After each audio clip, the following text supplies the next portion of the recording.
Good morning everyone. कैसे हो आप? एक्चुअली कुछ तबीयत ठीक नहीं था, तो इसी वजह से मैं वीडियो नहीं डाल पा रहा था। तो अभी जो है हम बात करेंगे कि किसी भी स्टॉक को जब हम सिलेक्शन करते हैं तो उसके पीछे का वजह क्या होता है और उसे कैसे सेलेक्ट करते हैं। सबसे बड़ी चीज़ है कि जो पैटर्न शेयर मार्केट में काम करता है वो हर किसी के लिए काम करता है, चाहे वो किसी भी टाइप का पैटर्न हो। और हम जो है उसी पैटर्न के बारे में जो है बात करेंगे कि किसी भी पैटर्न का सिलेक्शन जो है कैसे करते हैं। और जैसे कि अभी हम जियो फाइनेंस सर्विस के जो है चार्ट पर हैं, और यहाँ पर मैं एक चीज़ आपको दिखाना चाहूँगा कि एक चार्ट जो है ऊपर हाई जो है ये लगभग 394-95 रुपये का बना करके वहाँ से एक फॉल हुआ। और फॉल होने के बाद जो मेरा एक ट्रेंड लाइन खींचा हुआ था वो उस ट्रेंड लाइन पे वो सपोर्ट ले रहा है। अब मार्केट अभी भी गिरावट की तरफ है, मार्केट गिर भी रहा है। जैसा कि आपने देखा कि निफ्टी की जो है गिरावट जो है यहाँ पर एक अच्छी खासी, और आर भी गिरावट पे जो है ये आ सकती है। और उम्मीद है कि ये 24,500 के लगभग जो है ये टच करेगी। और प्रेशर जो है, देखिए कभी भी किसी भी शेयर को या किसी भी निफ्टी को के स्टॉक को आप जो है किसी ऐसी जगह नहीं खरीद सकते कि जहां पर आपका पोर्टफोलियो लाल ही नज़र आए। तो आप हमेशा जो है ऐसी जगह का इंतज़ार करें जहां पर आप अगर उस चीज़ में इन्वेस्ट करते हैं या वैसी जगह पर आप अपना जो है पैसा लगाते हैं तो वहां से आपको कम लॉस होने का खतरा बना रहे।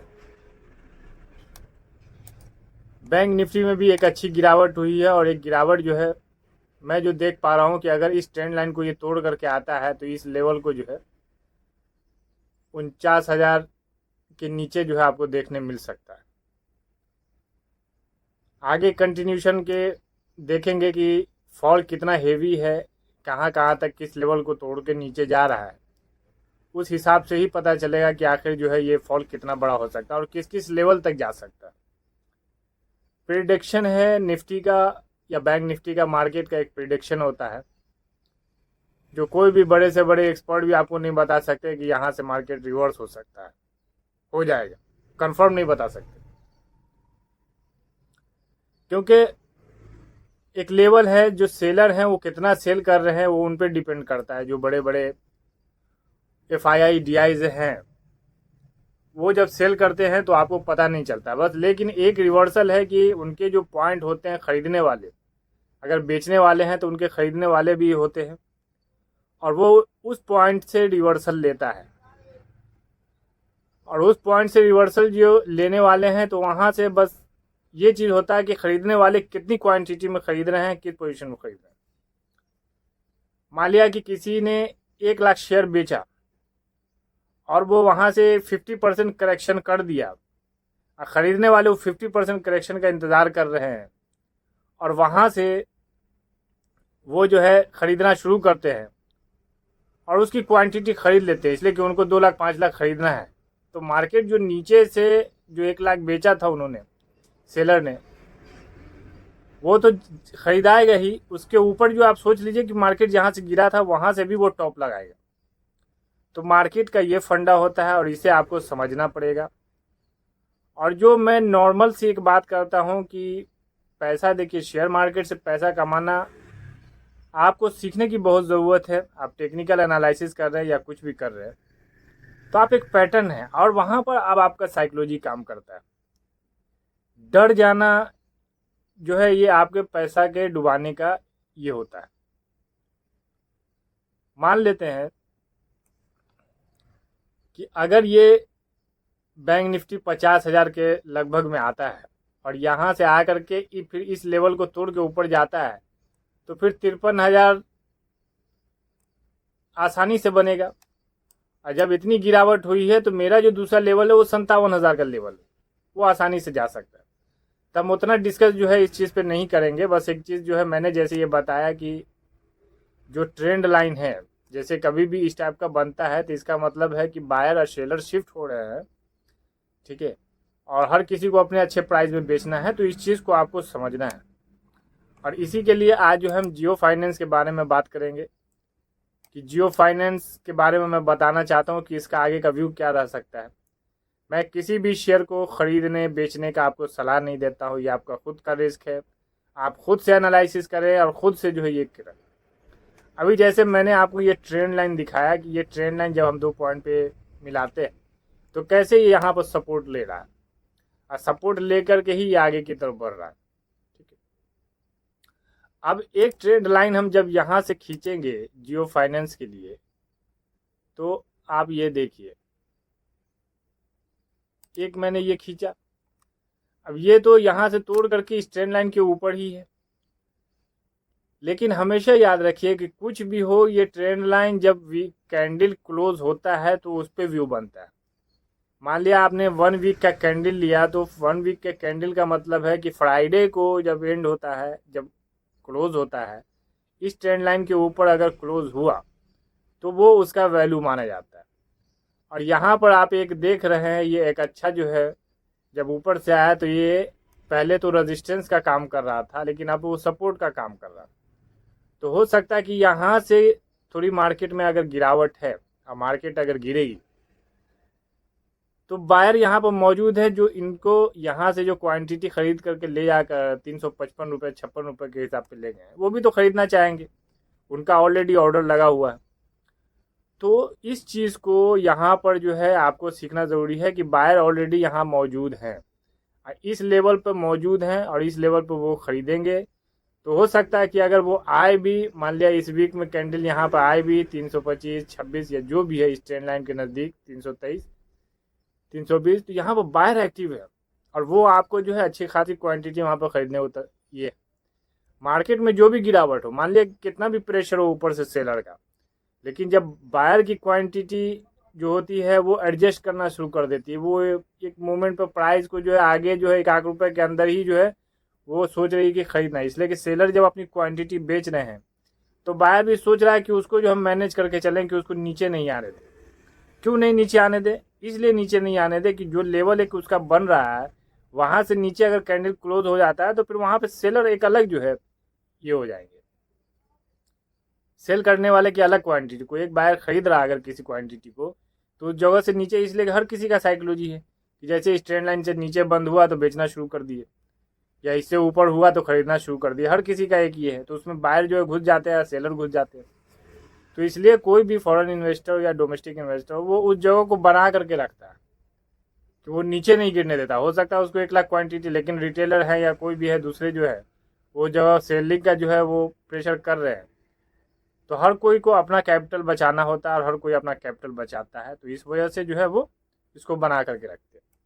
तो ये एक मैं जियो फाइनेंस का व्यू दे रहा हूँ, और ये जो व्यू है हमारा, ये हमारा जो एक टारगेट है, अगर हम डेली कैंडल पे देखेंगे तो ये देखिए यहाँ पर 50 डेज मूविंग एवरेज को ये टच कर रहा है। इसके नीचे अगर मान लिया गया भी तो ये जो ट्रेंड लाइन है, ये जो आप देख रहे हैं, जो मैंने 323 वगैरह बताया, जो इसको ये कट करके ऊपर निकला है, तो हो सकता है इसको ये टच करेगा और टच करता भी है। अभी 336 का प्राइस है, मान लिया मार्केट बहुत ज़्यादा गिरा तो इसको टच करके फिर ऊपर की तरफ मूव होगा, और ये लेवल, इस लेवल सबको टच कर सकता है। याद रखिए कि जब इस लेवल के ऊपर अगर बंद हो गया तो ये फिर रॉकेट होने वाला है। जियो फाइनेंस सर्विस तो आप जानते ही हैं कि जियो कौन सी कंपनी है, और उसके बाद जो है ये आगे जो है इसमें हमेशा ग्रोथ है। तो ये सब जो है अपॉर्चुनिटी होता है कि आप इसको समझें, ठीक है। अब ये है इसमें कि सबसे बड़ी चीज़ होती है कि लोग आगे का व्यू, आप कितने पैसा कमाना चाहते हैं। कोई होता है 5 रुपया लेके निकल जाता है किसी शेयर में, ठीक है, और कोई जो है 500 रुपया लेके निकलता है। तो दिक्कत यह है कि आप क्या व्यू आपका होता है। कोई वीकली कैंडल देखता है, कोई 15 मिनट का, कोई 5 मिनट का, कोई 10 मिनट का, कोई डेली कैंडल देखता है, कोई मंथली कैंडल देखता है। हमेशा फॉरेन इन्वेस्टर जो है बस इसमें यह है कि आपको वक्त देना पड़ेगा, आपका जो एक्सपेक्टेशन है वो शेयर मार्केट से पूरा होता है, लेकिन बस यही चीज़ है कि आपको वक्त देना पड़ेगा और वक्त के हिसाब से ही जो है आपको यहाँ पर मिलेगा। तो मैंने इसमें जियो फाइनेंस पे एक अपना व्यू बता दिया, आप खुद एनालिसिस करें और देखें, ठीक है।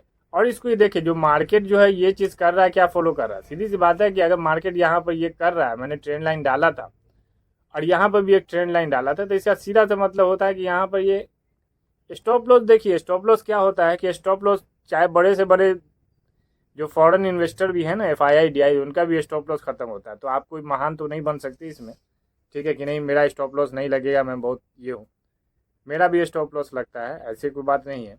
इसलिए कि मार्केट को तो मैं नहीं चला रहा हूँ ना कि मैं किसी भी क्वांटिटी में बेचने वाला, मान लिया 1 लाख क्वांटिटी तो मैं 2 लाख खरीद के अपना स्टॉप लॉस बचा लो, ऐसा नहीं होता। जो आ रहा है आने दो, जो लेके जा रहा है उसको जाने दो, ठीक है। तो आपको सबसे पहले स्टॉप लॉस पे ध्यान देना है, स्टॉप लॉस पे आप ध्यान दीजिए और अपने पैसे को बचाइए, ठीक है। आप यहाँ पर मान लिया स्टॉप लॉस आप दे देते, हो सकता है 2 रुपये नीचे आकर फिर रिवर्स हो गया, क्या दिक्कत है। 2 रुपये आप अपना ख़त्म कीजिए, फिर ऊपर से आप ले लीजिए, ऐसा कोई ये नहीं। इसलिए कि आपके पास ऊपर चांसेस क्या है, ये मान लिया कि आपको एक व्यू मिला हुआ कि हाँ 385, हो सकता है इसके ऊपर बंद होगा लॉन्ग टर्म में, तो इसके ऊपर बंद होगा, ऊपर जाएगा। अब आप वहाँ पर ये मत कीजिएगा कि हम 385 पर क्यों निकल गए और हमको तो और आगे जाना चाहिए। वो आपका व्यू होना चाहिए कि आप कितना दिन के लिए रखना चाहते हैं। आप मान लिया कि स्टॉप लॉस यहाँ पर फिक्स कर दिए कि 320 का मेरा स्टॉप लॉस है, आगे हमको कितना लेना है अब इंतज़ार कीजिए, ठीक है। वहाँ पे आपको कुछ सोचना ही नहीं है। तो बस सीधी सी बात है कि आपको अगर लॉन्ग टर्म में अच्छा पैसा, अच्छा 30%, 40%, 100%, 200% अगर कमाना है, तो सिर्फ आपको स्टॉप लॉस पर फोकस करना है, आपको कोई चीज़ पर फोकस करना ही नहीं।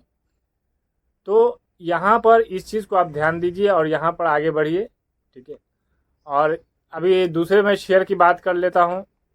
एक है क्यूज कॉर्प, जो कि एक मैं देख रहा हूँ एक लंबा कैंडल बनाया और यहाँ से जो है एक जो है ये फॉलिंग हो रही, गिरावट हो रही है, तो कोई दिक्कत नहीं है, ठीक है। इसलिए कि जिस शेयर के बारे में अगर आपका लॉन्ग व्यू होता है ना, तो उसको जो है आप जो है लॉन्ग ही व्यू बना के चलिए। शॉर्ट टर्म व्यू बना करके चलने से क्या होता है, उसमें प्रॉब्लम होती है। मार्केट है, गिरेगा, लॉस होगा, प्रॉफिट होगा, ये होना ही है। आप अपना स्टॉप लॉस बना करके चलिए। आपको नए हैं तो सबसे पहले शेयर मार्केट को सीखिए, फिर उसके बाद जो है चलिए। तो अगर हम इसमें क्यूज में अगर हम देखेंगे, तो मेरा जो अपना व्यू है कि ये एक्सपेक्टेशन है 1000, 1100, 1000, 1700, ये सब मेरा एक्सपेक्टेशन है, ठीक है। आज नहीं साल भर बाद जाएगा, लेकिन जो है ये एक्सपेक्टेशन है जाने का। और आपके अगर माइंड में होगा तो इस चीज़ को आप अपने पोर्टफोलियो में डाल करके रखिए, वॉच लिस्ट में, और इसको देखते जाइए, ठीक है। मार्केट को जो मैं अभी तक समझा हूँ वो यही है कि आप किसी का भी पैसा लॉन्ग टर्म में ही बनता है, ठीक है। आप कितना हो, आप कितने % पे हैं, मान लिए यहाँ है, ये तो एक करेक्शन है। एक मैंने ये व्यू दिया कि भाई यहाँ से यहाँ जाना है, ठीक है। तो यहाँ से यहाँ जाके एक करेक्शन हुआ ना, तो हो सकता है आप स्विंग अगर करते हो तो स्विंग के हिसाब से भी आप करें, स्विंग में भी आप अच्छा जो है ये बना सकते हैं, ठीक है। लेकिन बस स्विंग में भी एक स्टॉप लॉस का ही करें। अगर मान लिया कि किसी का व्यू अच्छा दिख रहा है आपको, ठीक है, कि वो बहुत फास्ट निकलेगा, तो हम 2-2, 3-3, 5-5% पे क्यों जो है हम उसको बार बार काटेंगे। थोड़ा सा है, बनाइए उसको, ठीक है। ये हम मेरा जैसे ये टारगेट है, इस लेवल को होगा और उसके ऊपर का भी टारगेट है, इसलिए कि ऑलरेडी यहाँ से करेक्शन कर चुका है, तो इसको तोड़ के ऊपर जाएगा, तो उसको तोड़ के ऊपर जाएगा तो उसका मैं वेट करूंगा। स्टॉप लॉस मेरा फिक्स है, लॉस तो मेरा है नहीं। ज़्यादा से ज़्यादा लॉस होगा जब बहुत आगे चला जाएगा, हमें कॉस्ट प्राइस पे आ जाएंगे। तो इस चीज़ को आपको ध्यान देना है। और इसमें जो है जो हमारा ये व्यू है, अब एक दूसरा शेयर है कि अभी हम बात कर रहे हैं ये CCL प्रोडक्ट के बारे में। ये अच्छा जो है, इसका जो मेरा व्यू है लगभग 1000 के लगभग का व्यू है, तो 1000-1200 का ये अच्छा लंबा ही है, इसलिए कि ये मंथली कैंडल में ऊपर क्लोज हुआ और ये उम्मीद है कि जो है आगे ग्रोथ की तरफ ही जाएगा, ठीक है। बाद बाकी आप खुद से एनालिसिस करें और खुद से एनालिसिस करके, ठीक है, आप जो है कदम डालें। मेरा कोई रिकमेंडेशन नहीं है कि आप जो है इसको जो है ख़रीदें बेचें, मैं किसी भी तरीके का सलाहकार नहीं हूँ, ठीक है। बस मैं एक जो है लर्निंग पर्पस दे रहा हूँ कि जैसे मान लीजिए कि जैसे अगर किसी शेयर को आपको एनालाइज करना है और आपने एनालाइज किया कि भाई ये जो है यहाँ पर एक ट्रेंड लाइन बन रहा है, मैंने लिया एक ट्रेंड लाइन, मान लिया ये ट्रेंड लाइन नहीं, आप ये ट्रेंड लाइन ले लीजिए, ठीक है, जो ये टॉप बना इसको आप ले लीजिए। इसको आप लेने के बाद अगर आप देखेंगे तो ये ऊपर क्लोज हुआ, फिर यहाँ से एक रिवर्सल हुआ। ठीक है, जब डेली कैंडल में देखेंगे तो हमेशा जो है एक चीज़ याद रखते हैं कि जब ऊपर जाना है तो आपको ऊपर लेना नहीं है, जब एक पुल बैक करके जब ऊपर जाता है तब जो आपको ये करना है। अब वहाँ से जब पुल बैक करके ऊपर जाता है फिर आप स्टॉप लॉस लगाइए, निकलिए। स्टॉप लॉस लगाने का क्या है कि बस ये जो यहाँ पर ये है इसके नीचे थोड़ा स्टॉप लॉस लगा लीजिए। जब बहुत आगे बढ़ जाए तो फिर थोड़ा जो स्टॉप लॉस, अगर लॉन्ग टर्म में है और शॉर्ट टर्म में है तो फिर कोई बात ही नहीं। फिर तो आप यहाँ पर भी जो 5 रुपये 10 रुपये यहाँ से लिए 632 पे 684-90 पर जो इस जगह पर आप सोचेंगे कि यहाँ से बिक्री हुआ है, सेल हुआ था, आप यहाँ बेच के निकल जाए। ओवरऑल आप यहाँ पर थोड़ा सा आएंगे 652 पर, फिर ऊपर देखिए कहाँ चला गया, 800 पे चला गया। तो ये चीज़ आपको देखना है। ठीक है, और सीखिए मार्केट को। मेरा बस यही एक ये रहता है कि आप सीखिए, समझिए, किसी भी नोट के बंडल को देख करके, ठीक है, और लाखों के प्रॉफिट को देख करके मार्केट में मत आइए जिससे कि आपका पैसा डूब जाए। मेरा बस यही एक ये है कि आप पैसा कमाएं, आप छोटा छोटा सा प्रॉफिट कमाते रहें और अपने जो है ज़िंदगी को बेहतर बनाते रहें। अगर आप महीने के 5% भी सिर्फ बनाते हैं ना, तो मैं एक कैलकुलेशन इसके लिए लाऊंगा और एक जो है मैं बताऊंगा कि क्या है कि अगर 5% बनाएंगे आप, मान लिया एक छोटे से अमाउंट से भी, हो सकता है आपके पास 10,000 का अमाउंट हो, आपके पास 50,000 का अमाउंट हो, 1 लाख का, लेकिन मैं आपको बताऊंगा कि उससे जो अगर आप करेंगे तो आप आने वाले 3 साल में अगर रेगुलर अगर करते हैं पर महीने भी, तो आप एक अच्छा कमा सकते हैं। ठीक है, और बिना ज़्यादा जो है पैसा हर महीने हर दिन डबल करने से अच्छा है कि महीने में अगर 5% भी कमाएंगे तो उस पर जो अगर CAGR आप अगर बना रहे हैं तो आने वाले 3 साल 4 साल में अगर आप देखेंगे तो ये लाखों रुपए में वो आपकी कीमत होगी। ठीक है, तो चलिए, वीडियो बहुत लंबा हो गया, वीडियो को ख़त्म करते हैं, मिलते हैं नेक्स्ट वीडियो में। ठीक है, इस पर ध्यान दीजिए और जो है सीखिए। हमारी बस यही एक ये चीज़ होती है। मिलते हैं नेक्स्ट वीडियो में। पहली बार हैं तो चैनल को सब्सक्राइब ज़रूर कर लीजिएगा, आप बेल आइकन को ज़रूर दबा दीजिएगा।